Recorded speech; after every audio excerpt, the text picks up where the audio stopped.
ఇవాళ ఎగ్జామ్ పెడతాను అన్నాను కదా, అందరూ చదివారా? అరే మమ్మ నేనేం చదవలేదు, ఏదో ఒకటి చేయరా. కొంచెం సార్ నేను అడిగే చేస్తాను. సార్ ఆ రోజుల్లో మా ఎడ్యుకేషన్ మామూలుగా ఉండేది కాదు. గురువు అంటే శ్రద్ధ కపూర్ ఉండేది. కానీ కాలం పిల్లలు చీచిచి సార్ బెల్లు కొట్టేంతవరకు ఈశ్వరదే చెబుతారు. మనకి నెక్స్ట్ ఎలాగో స్పోర్ట్స్ పీరియడ్ కదా, ఎంజాయ్.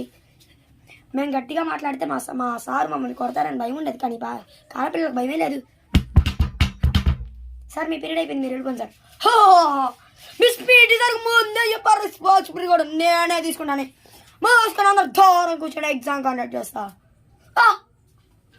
మా వీడియో కనుక మీకు నచ్చితే లైక్ చేయండి, షేర్ చేయండి, సబ్స్క్రైబ్ చేయండి. సారీ ఫ్రెండ్స్, మా మమ్మీని చూపించాను ఇప్పుడు మీకు. మా మమ్మీ బయట ఉంది ఫ్రెండ్స్, మీకు నెక్స్ట్ వీడియోలో చూపిస్తాను మా మమ్మీని. అంతవరకు వేచి ఉండండి. బాయ్.